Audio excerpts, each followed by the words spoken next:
Mental health तो हर रोज़ की और हर लम्हे की एक तगोदौ का नाम है। अपनी जहनी, जज्बाती, नफ्सियाती सेहत को कायम रखें। समाज से जिन मुख्तलिफ किरदारों की शक्ल में जुड़े हुए हैं, उनको हम कैसे एक्सपीरियंस करते हैं, उनको कैसे कैरी करते हैं।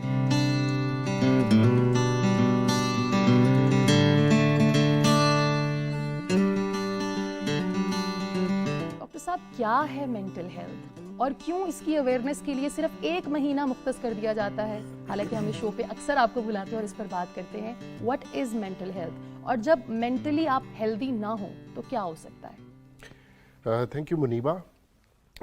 Mental health first of all ये जहन नशीन कर लेना चाहिए कि एब्सेंस ऑफ इलनेस का नाम नहीं है। अगर ये इससे मेरी क्या मुराद है कि अगर अलामतों की शक्ल में, रवैयों की शक्ल में, बिहेवियर की शक्ल में कोई एबनॉर्मेलिटी नज़र नहीं भी आती किसी फ़र्द की, तो उससे ये लाजिम नहीं है, नहीं आएगा, नहीं होगा कि वो शख्स किसी मेंटल हेल्थ क्राइसिस से या मेंटल हेल्थ कंडीशन से नहीं गुजर रहा। अच्छा, अब 1 महीना क्यों? मैं तो अक्सर हर दिन के मदर्स डे है, फादर्स डे है, टीचर्स डे है, चले इसमें तो 1 महीना मुख्तस किया गया, वहाँ तो सिर्फ 1 दिन होता है। तो मेंटल हेल्थ तो हर रोज़ की और हर लम्हे की एक तगोदौ का नाम है। अपनी जहनी, जज्बाती, नफ्सियाती सेहत को कायम रखना। अच्छा, जिस तरह हम थोड़ा सा समझने के लिए एक और पहलू मैं अपने नाज़रीन के सामने रखना चाहूँगा। हम एक जिस्मानी मुदाफ़ियती निज़ाम का जिक्र करते हैं, हमारी immunity.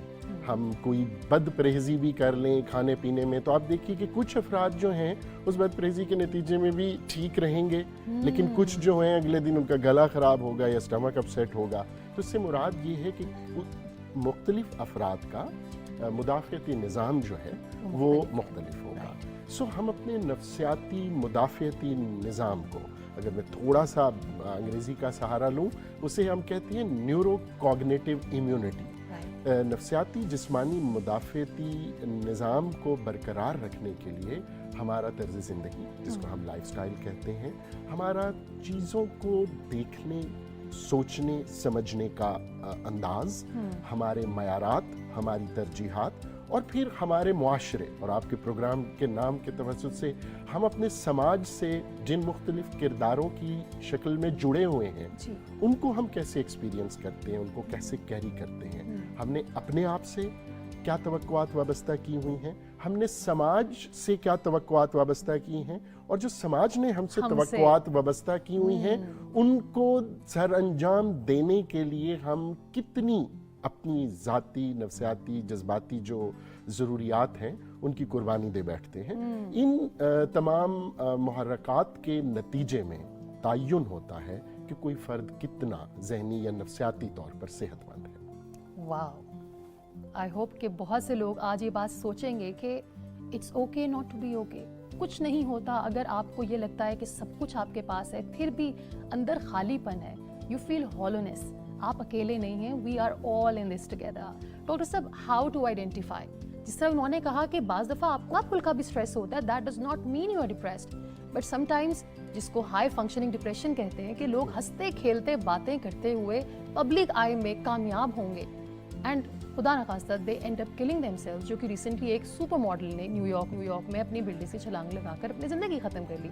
Nobody would know that she was suffering from high functioning depression. अलामात क्या हैं? What are the basic symptoms? क्या चीज़ें ट्रिगर करती हैं? अच्छा, एक बड़ी अहम बात हमें ज़हन नशीन करनी चाहिए कि अल्लाह ताला ने हमें जो मुख्तलिफ जज्बात और एहसासात से नवाजा है, उसके अंदर एक तनव्वुर रखा है, एक कलरफुल कॉम्बिनेशन है हमारे पास। उन तमाम जज्बात और एहसासात का तजुर्बा ही हमें इंसान बनाता है। और अगर हम एक तो डिफ्रेंशिएट करना बहुत ज़रूरी है, उदासी को, सैडनेस को, मेलनकली को, फीलिंग ब्लू को डिप्रेशन से। अच्छा, एक हम ना बड़ा बेमहाबा इस्तेमाल करते हैं एडजेक्टिव्स का कि जी मुझे, मेरे पास आते हैं मेरे क्लाइंट्स, पेशेंट्स, डॉक्टर साहब मुझे डिप्रेशन हो रहा है। तो I said okay fine, then subscribe to any online services and get project.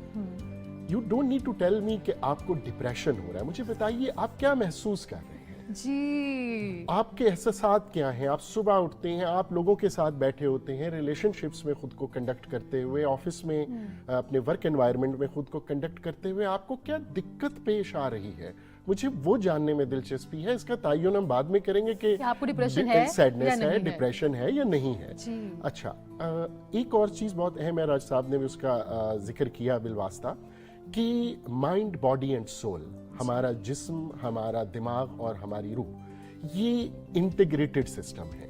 अगर आप कहें कि जी मैं रूहानी तौर पर तो बहुत ही रिजिलियंट और बहुत ही गहरा इंसान हूँ, और लेकिन बस जज्बाती और नफसियाती सतह पर हर वक्त मुझ पर एक चिड़चिड़ापन तारी रहता है और मेरा दिल करता है हर किसी को काट खाऊं, तो ये मुमकिन नहीं होगा। बिल्कुल इसी तरह अगर कोई स्पोर्ट्समैन कहे कि जी मैं बहुत फिजिकली फिट हूँ, लेकिन मुझे मेंटली कुछ चैलेंजेस का सामना करना पड़ता है, और बहुत extreme mental health condition like depression में कोई sportsman as a sports activity खुद को परफॉर्म नहीं कर पाएगा। सो इंटीग्रेटेड है। आपने अपनी आपका जो जिस्म है, your body doesn't lie, listen to it very carefully. आपका जैसे रिलेशनशिप्स अफेक्ट हो रही हैं, हल्के फुल्का झगड़ा कहाँ नहीं होता, लेकिन अगर झगड़े मुतवातर हो रहे हैं और उसकी शिद्दत में इजाफा हो रहा है, तो इसका मतलब है कहीं गड़बड़ है। कभी 15 दिन 10 दिन में एक रात आपकी नींद भी डिस्टर्ब होगी, मेरी भी हो जाएगी, लेकिन मुसलसल अपनी नींद को आप मुतासिर पाएं, इंसोम्नी एक कंडीशन हो, तो ये वो अलामात हैं जो आपकी बॉडी आपको बताएगी कि कुछ गड़बड़ है, कि कुछ गड़बड़ और तुम्हें है, मदद की जरूरत है। और वहाँ आपने अपने ऊपर तारी होने वाली जो समाज की सब तरफ से ही आती है, उस शर्म और आर का पर्दा चाक करते हुए आपने रीच आउट करना है अपने मेंटल हेल्थ प्रैक्टिशनर को, कि आपको वो मदद मिल सके जो आपको दरकार। अब अगर हमें लगे समथिंग इज नॉट राइट, तो किसके पास जाएं? वालिदैन कहते हैं कि हमें तो नहीं पता, साइकियाट्रिस्ट के पास चले जाओ। क्या साइकोलॉजिस्ट के पास पहले जाना होगा या सीधा एक साइकियाट्रिस्ट के पास जाना है? अच्छा, हमारे समाज में हो क्या रहा है? जी जी, जैसे आपकी डॉक्यूमेंट्री में भी था, इनिशियल जो नोट था कि 14-15 साल की उम्र से ये ऑनसेट की एज कहलाती है। किसी भी किस्म की साइकेट्रिक सिम्टम्स जो हैं वो अराइज होना शुरू होते हैं 14, 15, 18 बरस की उम्र में। सबसे पहला स्टॉप ओवर जो है अमूमन वो फेथ हीलिंग का होता है, कि उसको स्पिरिचुअल इशू समझा जाता है, रवैये, किरदार और बर्ताव का सकम कोई नक्स समझा जाता है, और फेथ हीलिंग स्पिरिचुअल। अच्छा, फेथ हीलिंग एक डिस्क्लेमर दे दूं कि फेथ हीलिंग अब एम्पिरिकली एविडेंस बेस्ड डाटा है कि ये काम करती है। ऑफ कोर्स, रेजिलियंस और स्पिरिचुअल हेल्थ की अपनी एक अहमियत है, लेकिन वो एक इंटीग्रेटेड सिस्टम है, वो पहला और आखिरी रेमेडियल मेजर नहीं है। सो फेथ हीलिंग के लिए 5, 4, 3 साल उसमें ज़ाया हुए। जैसे दिलावेज ने कहा कि पिटाई शिटाई की कन्वर्जन डिसऑर्डर है, लेकिन पीर के हत्थे चढ़ी हुई हैं एक बच्ची, और उसकी मारपीट करके उसकी पर्सनैलिटी, उसकी शख्सियत का जनाजा निकाल दिया। उसके बाद दूसरा होता है कि अपने गली मोहल्ले में जो जीपी होता है उसके पास चले जाते हैं कि अच्छा चलें ये डॉक्टर हैं। और हमारे यहाँ थोड़ा सा मैं अनअपोलोजेटिकली कहना चाहूँगा कि हमारे मेडिकल प्रैक्टिस के अंदर कुछ मैल प्रैक्टिसेस हैं। सो यूजुअली जीपीज, उन्हें भी पता है कि 10 दवाएं हैं साइकोट्रोपिक और बेंजोडाइजापीन्स जो नींदावर अद्वियात हैं, वो उन्होंने वहीं देनी शुरू कर दी। उसके बाद मामला हल नहीं हुआ तो मेडिकल स्पेशलिस्ट या जो बड़ा डॉक्टर, जिसको मैं कहना चाहूँगा हमारे बड़े डॉक्टर को गए, तो बड़े डॉक्टर ने भी ये जहमत गवारा नहीं की कि साइकेट्रिस्ट या साइकोलॉजिस्ट को रेफर करें कि ये मेंटल हेल्थ कंडीशन है। वो मेडिकल स्पेशलिस्ट कहेगा कि I will treat it. Eventually लोग फिर साइकेट्रिस्ट के पास जाते हैं, और उस वक्त तक बहुत देर हो चुकी होती है, क्रॉनिसिटी बढ़ चुकी होती है मसले की, जो कि उसको प्रॉब्लम की के इलाज को मुश्किल बना देती है। पहला स्टॉप ओवर साइकोलॉजिस्ट है। एक साइकोलॉजिस्ट नॉन मेडिकल डॉक्टर होता है जिसने टॉक थेरेपी या साइकोथेरेपी में ट्रेनिंग ली होती है। वो आपका पहला स्टॉप ओवर होना चाहिए। वो मुतय्यन करेगा नेक्स्ट कोर्स ऑफ एक्शन कि क्या सिर्फ साइकोथेरेपी, टॉक थेरेपी से ही मामला या मसला हल हो, یا پھر وہ سائیکیٹرسٹ کو ریفر کرے گا اور ایک انٹیگریٹڈ فیشن میں اس نفسیاتی یا جذباتی مسئلے کا علاج ممکن ہوگا. تو یہ کلیئر ہونا چاہیے کہ so glad. Psychologist is the first point of contact.